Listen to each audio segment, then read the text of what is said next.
मध्य प्रदेश के अंदर भगवान कृष्ण के जहाँ जहाँ पांव पड़े, जहाँ जहाँ लीला रची है, चाहे अपना उज्जैन जहाँ उन्होंने 64 कला 14 विद्या सीखी, जहाँ आपका धार का पास का अमझेरा जहाँ रुक्मी के साथ उनका युद्ध हुआ, या जाना पाओ इंदौर के पास की वो पहाड़ी जहाँ परशुराम जी भगवान को सुदर्शन चक्र देते हैं, वो सारे स्थान तीर्थ के रूप में डेवलप करेंगे।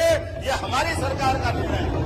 हम इन सारे निर्णयों के लिए सुप्रीम कोर्ट ने निर्णय लिया, राम मंदिर वही बनेगा। तो डंके की चोट राम मंदिर के मामले में सरकार ने निर्णय लिया। माननीय मोदी जी स्वयं वहां उपस्थित हुए और हमारी सरकार ने राम मंदिर बनने का मार्ग प्रशस्त किया।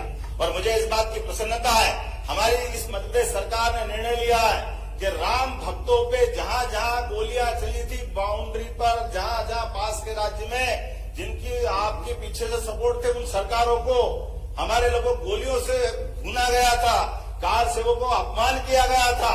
हम फूल बिछाएंगे आनंद के साथ 22 जनवरी को पूरी सरकार स्वागत करेगी। मध्य प्रदेश सरकार राम भक्तों का, राम दर्शन करने जाने वालों का, और तीर्थ दर्शन यात्रा के माध्यम से हमारी सरकार ट्रेनों से, बसों से जिनको अयोध्या की इच्छा होगी सबको पहुंचाने का प्रयास करेगी। माननीय बाला बच्चन जी ने एक विषय उठाया, आपने कहा पहले केंद्र सरकार 75% राशि देती थी, अब घट करके 60% हो गई। आपकी जानकारी के लिए बता दूं, पहले वास्तविक स्थिति 75% को घटा करके 60% इसलिए किया गया कि केंद्रीय राज्य में राज्य का हिस्सा केवल 32% था, जबकि अब ये बढ़ करके 42% हो गया। ये केंद्र सरकार ने हमारा राज्यांश बढ़ाया, कम नहीं किया। इसी प्रकार से कई और मद हैं, जिन मदों को मैं उल्लेख करूंगा तो लंबा हो जाएगा, लेकिन प्रत्येक मद में भारत सरकार में यशस्वी मोदी जी ने अपनी राशि को 3 गुना 4 गुना किया। कुल मिला के राज्य बजट का आधे से ज्यादा हिस्सा इसी प्रकार से हमारी योजनाओं के माध्यम से मिल रहा है।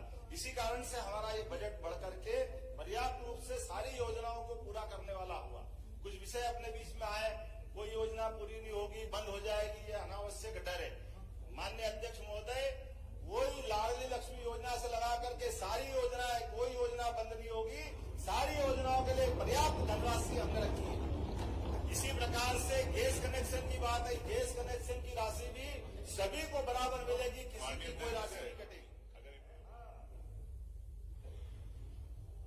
डबल इंजन सरकार का चमत्कार क्या होता बताना चाहूंगा कि मध्य प्रदेश से बीमारू राज्य का कलंक हटा।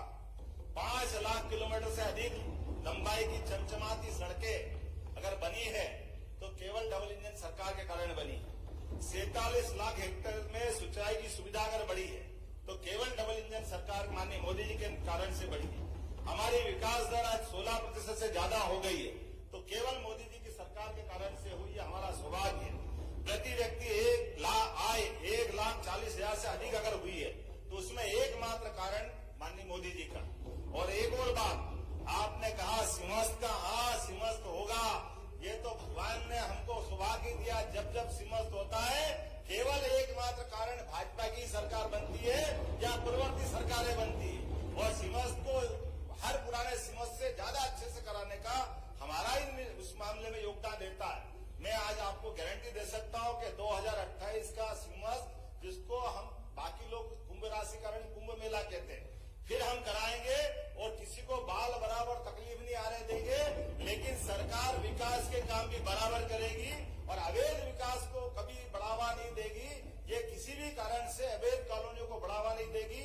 नियम कानून के अंतर्गत जो जो हो सकता है वो सारे प्रबंध हम करने वाले हैं। इसमें किसी प्रकार का कोई कॉम्प्रोमाइज बात को लेके चलना चाहता हूं। मैं अभी अपने सारे अलग अलग विभागों के बारे में बात हुई, यद्यपि ये बात सही है कि एजेंडे को बात करी। मैं आपके बीच गर्व से कह सकता हूं कि भारतीय जनता पार्टी का संकल्प पत्र यह हमारे लिए अपनी पवित्र धर्म ग्रंथ की तरह है। ये गीता रामायण की तरह है। एक एक अक्षर से 5 साल तक हम अपने इस एजेंडे को लेकर आए सरकार बनाने के लिए। 1 महीने की सरकार के लिए नहीं है, ना 13 महीने की सरकार के लिए। और हम और आप 5 साल बाद बात करेंगे कि आप और हमने जो निर्णय किए थे, अपने संकल्प पत्र को लेकर आगे बढ़े थे, तो हम किस रूप में आगे बढ़े। मैं आज आपके लिए खास करके 2-3 चीजें आपके सामने बताना चाहूंगा कि राज्य की सरकार होती है मूलभूत सुविधाओं के लिए, उस पर भी हम काम कर रहे हैं। लेकिन सरकार अपने प्रदेश का मान, देश का मान और भारतीय सनातन संस्कृति का मान दुनिया में बढ़े, इसके लिए भी काम करने की आवश्यकता है। और मुझे इस बात की प्रसन्नता है, ऐसे कई विषयों को लेकर के जब से हमारी सरकार बनी है, ऐसे कई एजेंडों को लेकर हम आगे चल रहे हैं। आपकी जानकारी के लिए बताएं, आज से 300 साल पहले तक दुनिया में भारत का टाइम स्टैंडर्ड दुनिया में माना जाता था, लेकिन काल के प्रवाह में जब हम गुलाम हुए तो ये फ्रांस की राजधानी पेरिस 50 साल तक स्टैंडर्ड टाइम वहां तय होता रहा। उसके बाद 250 साल पहले जब अंग्रेज हावी हुए तो अंग्रेज इस चीज को पेरिस से उठा करके ग्रीनविच ले गए और ग्रीनविच से वो दुनिया में स्टैंडर्ड टाइम तय करने लगे। अब ये आप अंदाज लगा लें, कहने के लिए हम पूर्व के देश है, वो पश्चिम के देश है, और ये जो समय की गणना का केंद्र है, आप कभी अंदाज लगा लो आज भी कितनी बड़ी विसंगति है। आप उमंग भाई बताइए, यहाँ दुनिया में 2 प्रकार के ही प्राणी पाए जाते हैं। एक प्राणी जो सूर्यास्त से अपनी दिनचर्या चालू करते और अपने सूर्यास्त के बाद अपने सूर्योदय से चालू करते, सूर्यास्त में खत्म करते। दूसरे प्राणी रात्रि या निशाचर वाले हैं, लेकिन मध्य रात्रि में कौन से प्राणी अपनी दिनचर्या चालू करते हैं? ये मध्य रात्रि में 12 बजे दिन बदलेगा, इसका कौन सा स्टैंडर्ड, ये कौन सा पैमाना है? लेकिन ये वो पैमाना है जिस पैमाने को मैं थोड़ा सा आपके सामने बताना चाहूंगा। ये वो पैमाना है जिसके माध्यम से भारतीय संस्कृति को लज्जित करने का प्रयास किया। मैं अभी अपने विषय पे आ रहा हूं भैया, अभी खत्म नहीं कर रहा हूं, आपको भी मौका दूंगा, आप अपनी आंखों से जाके देखना। 21 जून और 22 दिसंबर दिन के 12 बजे उज्जैन की ऑब्जर्वेटरी में जाना। एक शंकु यंत्र है, 300 साल पहले बना है और आधुनिक साइंस की दृष्टि से जीपीएस है, फिजिक्स का बना हुआ, जहां से आप डिसाइड कर सकते हैं कि दुनिया का सेंटर पॉइंट कौन सा है। आपको गर्व होगा वो उज्जैन और डोंगला है, जहां पे 23.26 अंश मिलेगा। लेकिन ये हमारे आधुनिक साइंस के आप उपकरण भी बता रहे हैं जो हजारों साल से हमारे पूर्वज जानते थे। ऐसे गौरवशाली चीज को हम विस्मृत करके केवल पश्चिमानुकरण जो करने लगे, उस काल के प्रवाह के चक्र को बदलते हुए उस ऐसे रहस्यों को भी सबके सामने लाने का काम इसी में निर्णय लिया। कॉलेज किस प्रकार के होंगे? कॉलेज सर्व सुविधा युक्त होंगे, जिसमें खेलने का मैदान, हॉस्टल, सभी प्रकार के पाठ्यक्रम को पढ़ने की गुंजाइश, उसी में ई लाइब्रेरी और इसी के साथ साथ बस की व्यवस्था भी रहेगी। 20 किलोमीटर के रेडियस में जाकर के बच्चों को अपने ही महाविद्यालय में आने के लिए किसी और पर निर्भर नहीं रहना पड़ेगा। हमने इसी में दूसरी व्यवस्था की, डिजी लॉकर की। हमारे बच्चे जो अपनी मार्कशीट को, स्थानांतरण सर्टिफिकेट को लिए घूमते थे, अब डिजी लॉकर के माध्यम से मध्य प्रदेश देश का ऐसा पहला राज्य बना है जिसको कोई पत्र अलग से कोई पेपर ले जाने की जरूरत नहीं। वो सारी की सारी सुविधाएं वो सबके लिए उपलब्ध रहेगी। हमारी सरकार ने तीसरा निर्णय लिया कि रजिस्ट्री करने के बाद आपको अलग अलग हमारे पटवारियों के चक्कर लगाने की जरूरत नहीं है, सबका नामांतरण अपने आप होगा।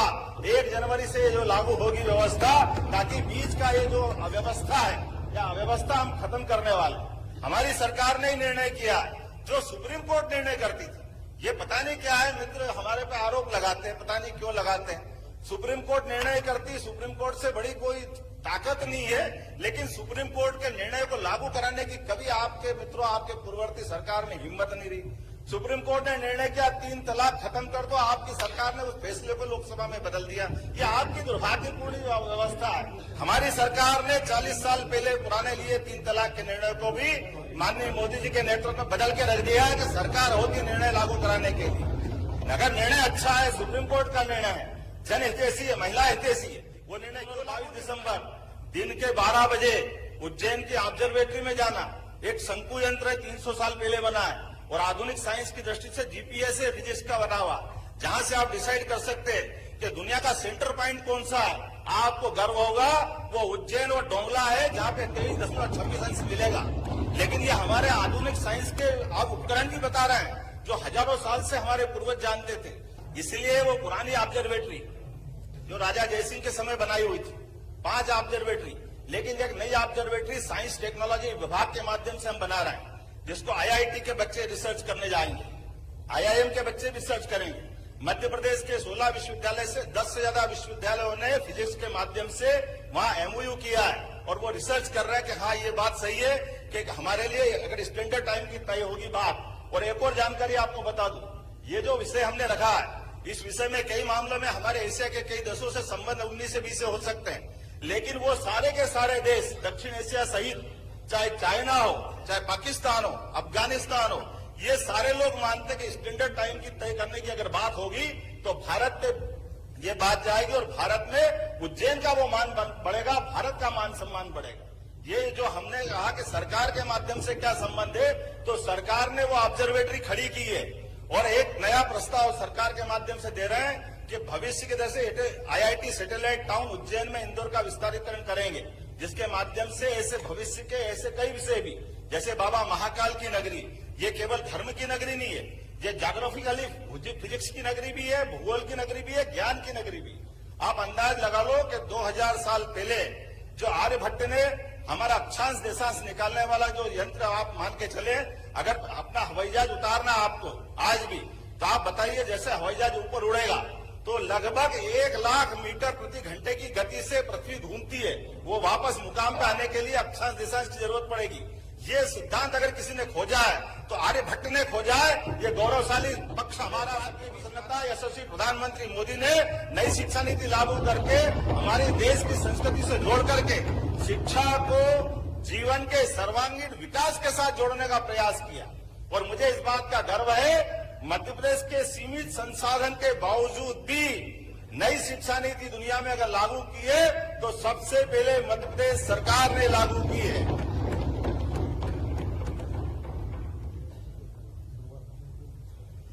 अपनी नई शिक्षा नीति के बारे में अगर सरकार के इस विषय को मैं अगर सदन में रखता हूं तो आप सबके लिए भी ये विषय अच्छे रहेगा, आप भी बात करेंगे कि आप हमारे अपने महाविद्यालय के अंदर अगर पढ़ना चाहे आप तो कोई एज लिमिट नहीं है। पोता, पिताजी, दादाजी, जिनको एडमिशन लेना वो सब एडमिशन ले सकते हैं, कोई बंधन नहीं है। एक आदमी 2 डिग्री लेना चाहे 2 डिग्री ले सकता है, कोई बंधन नहीं।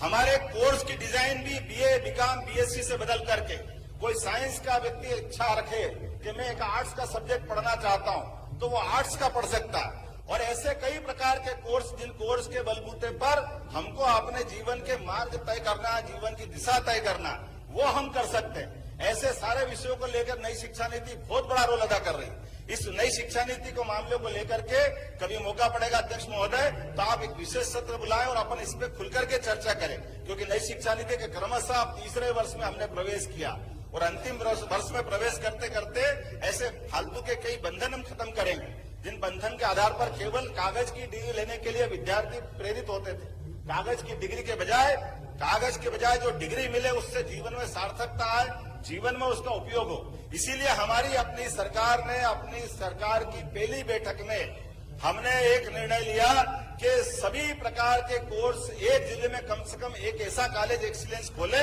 जिसमें पढ़ने का मौका मिलेगा। तो 52 ही जिलों में हमने 52 एक्सीलेंस और अब जो सरकारी 55 हुए तो उसको बढ़ा के 55 तक ले